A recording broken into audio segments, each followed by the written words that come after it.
राज्य में हवामान की आगाही ने लईने करीए केम के ચોમાસાની રાહ તમામ લોકો જોઈ રહ્યા છે। રાજ્યમાં કાળઝાળ ગરમીથી લોકો ત્રાહિમામ પોકારી રહ્યા છે। તાપમાનના પારાએ અનેક શહેરોમાં નવા રેકોર્ડ સર્જ્યા છે। ત્યારે જાણીતા હવામાન આગાહીકાર અંબાલાલ પટેલે ગુજરાત માટે વરસાદની મોટી આગાહી કરી છે।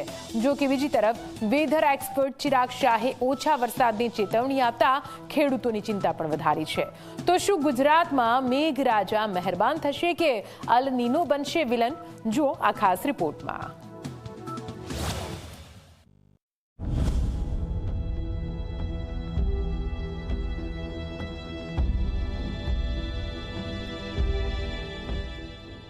एक तरफ असह्य गर्मी, बीजी तरफ वरसादनी आतुरताथी राह। गुजरातना लोको माटे हवे राहतना समाचार सामे आव्या छे। आगाहीकार अंबालाल पटेलना जणाव्या प्रमाणे આજથી 19મી જૂન દરમિયાન રાજ્યના અનેક વિસ્તારોમાં છૂટોછવાયો વરસાદ થઈ શકે છે। સૌરાષ્ટ્ર, ઉત્તર ગુજરાત અને મધ્ય ગુજરાતના કેટલાક ભાગોમાં ભારે પવન સાથે વરસાદની શક્યતા વ્યક્ત કરાઈ છે। આ વખતે અલ નીનોની ઘાતક અસર ઓગસ્ટ માસથી સપ્ટેમ્બર માસ થવાની શક્યતા છે। સપ્ટેમ્બર માસમાં તો ઘાતક અસર વધી જશે, પરંતુ તે પૂર્વે એટમોસ્ફેરિક વેવ એમજીઓ આફ્રિકા તરફ આવે તો પણ ભારતમાં ચોમાસું ધીરે ધીરે સારું થાય। આપણું ચોમાસું પૂર્વ આફ્રિકાથી દક્ષિણ ચીનના ભાગ સુધી સારું રહેવું જોઈએ। એટલે અને આ વખતે વારંવાર પશ્ચિમ વિક્ષોભ આવે છે તે આવવા જોઈએ નહીં। ભાવનગર, બોટાદ, દ્વારકા અને પોરબંદર સહિતના વિસ્તારોમાં ગાજવીજ સાથે વરસાદનું અનુમાન લગાવવામાં આવ્યું। અંબાલાલ પટેલના મતે 16 જૂન બાદ લો પ્રેશર સિસ્ટમ સક્રિય થતા ગુજરાતમાં વરસાદની ગતિ વધશે। ત્યારે 23મી જૂન બાદ રાજ્યમાં સારો અને વ્યાપક વરસાદ થવાની શક્યતા પણ વ્યક્ત કરાઈ છે। મુંબઈમાં ચોમાસું અટકી ગયું છે કારણ કે પૂર્વ ભારતમાં ચોમાસું સક્રિય છે। બંગાળ ઉપસાગરમાં કોઈ મોટી સિસ્ટમ બનતી નથી જેના આર્દ્રતા ભારત સુધી આવી શકે। અરબ સાગર દક્ષિણમાં સક્રિય છે, ઉપલા ભાગમાં સક્રિય નથી। હવે તારીખ 15 જૂન બાદ કદાચ થઈ શકે મુંબઈ મહારાષ્ટ્રમાં, અને ધીરે ધીરે તારીખ 19 સુધીમાં ગુજરાતમાં વરસાદ થવાની શક્યતા રહે છે। ભારે ગાજવીજ અને વીજળીના પ્રપાત કેટલાક ભાગમાં થવાની શક્યતા રહે છે। વચ્ચે પવનની ગતિ ઓછી પણ થઈ જાય। પરંતુ આ વચ્ચે વધુ એક ચિંતાજનક સંકેત આપી રહ્યા છે વેધર એક્સપર્ટ ચિરાગ શાહના જણાવ્યા અનુસાર આ વર્ષે ગુજરાતમાં સરેરાશ કરતા ઓછો વરસાદ પડી શકે છે। હાલ અરબી સમુદ્ર અને બંગાળની ખાડીમાં મજબૂત સિસ્ટમ ન બનતા ચોમાસાની ગતિ ધીમી પડી છે અને તેથી ચોમાસું મહારાષ્ટ્રમાં અટવાઈ ગયું હોવાનું માનવામાં આવી રહ્યું છે। અલ નીનોના કારણે વરસાદ ડિલે થાય, પાછોતરો પણ વરસાદ આવે, અને અલ નીનોની અંદર એવું પણ બને છે કે તમારે એક વખત વરસાદ આવે, હું હજુ બી તમને કહું છું આ મીડિયાના માધ્યમથી કે 22 તારીખથી ચોમાસું સ્ટાર્ટ થવાનું છે। સ્ટાર્ટિંગના 2-3 દિવસમાં ધમાકેદાર એન્ટ્રી નહીં જોવા મળે, નોર્મલ વરસાદ જોવા મળશે। એને એસ્ટાબ્લિશ થતાં બીજા 6-7 દિવસ થશે।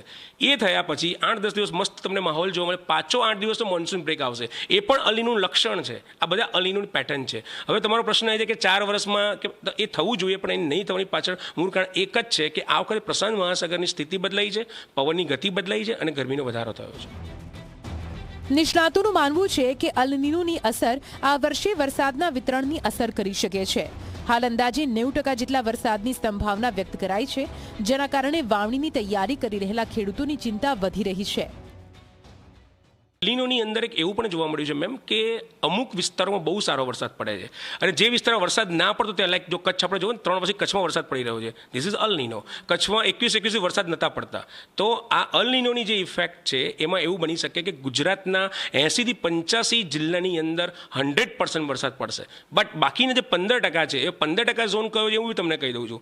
ઉત્તર ગુજરાતનો અને મધ્ય ગુજરાત, ઉત્તર ગુજરાતની અંદરના અમુક જિલ્લાઓ અને મધ્ય ગુજરાતના અમુક જિલ્લાઓ, એમાં આપણો આણંદ, અમદાવાદ, ત્યાં આગળ વરસાદ સામાન્ય નીચો રહેશે, એમાં એટલો વરસાદ નહીં પડે। એટલે ખેડૂતની વાત કરીએ તો સૌરાષ્ટ્ર, દક્ષિણ ગુજરાત કે પછી પંચમહાલ, દાહોદનો કે મધ્ય ગુજરાત, ત્યાં આગળ ખેડૂતોને વાંધો નહીં આવે, પણ આ વખતે ઉત્તર ગુજરાતમાં ખેડૂતોને થોડીક માઠી અસર પડી શકે એવી સંભાવના પૂરેપૂરી છે, કારણ કે આપણે અલ નીનોમાં છે।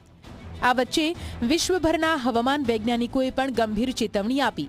પેસિફિક મહાસાગરમાં વધી રહેલા અસામાન્ય તાપમાનને કારણે સુપર અલ્નીનો સર્જાવાની આશંકા વ્યક્ત કરાઈ છે.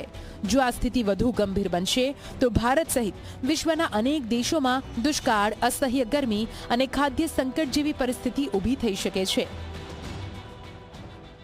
સપાટીમાં 2 ટેમ્પરેચર વધી જાય તો 2 ડિગ્રીનો તફાવત એ આખા વિશ્વને અસર કરે. એ અસરના કારણે આપણે અલ નીનો પ્રસ્થાપિત થાય. ક્લાઇમેટની 2 પેટર્ન છે, એક અલ નીનો અને લા નીના. લા નીના આપણે ગયા વર્ષે એક જ વર્ષ માટે રહ્યા, અમે લોકો ખુશ થઈ ગયા કે 4 વર્ષ લા નીના આપણા ગુજરાતમાં રહેશે, ઠંડી સારી મળશે, ચોમાસું સારું મળશે, પણ એની સામે અલ નીનો પાછો આવી ગયો. એની પાછળ મૂળ કારણ એક જ છે કે પ્રશાંત મહાસાગરનું ટેમ્પરેચર વધી ગયું છે. મેઇન જે પાટો છે બરફની બધી એ ઓગળી ગઈ છે એન્ટાર્કટિકાની અંદર, મને બહુ હ્યુજ અમાઉન્ટમાં, જેના કારણે આખી અસર વિશ્વ સ્તર પર અત્યારે ભારત ઉપર અને આપણા ગુજરાત પર અલીની અસર આપણે જોઈ રહ્યા છીએ. એટલે જે ટેમ્પરેચર છે એટલે જે બેઝિકલી થવું જોઈએ એના કરતાં વધે રાત્રે. કેમ? કારણ કે હવે જે ક્લાઉડ ફોર્મેશન છે જે આપણા મે મહિનામાં ડેવલપ થવા જોઈએ એ ડેવલપની અંદર બી વિક્ષેપ આવી ગયો છે. એટલે સીધા રેઝ આવે એટલે આપણને ગરમીમાં હીટમાં અત્યારે વધારે જોવા. હાલ સૌની નજર આકાશ તરફ છે. એક તરફ વરસાદની આશા છે તો બીજી તરફ અલ નીનોનો ખતરો. હવે જોવાનું રહેશે કે ગુજરાત પર મેઘરાજા મહેરબાન થાય છે કે પછી હવામાનની અનિશ્ચિતતા ખેડૂતો અને જનતાની મુશ્કેલીમાં વધારો કરે છે. Bureau report, Zee media.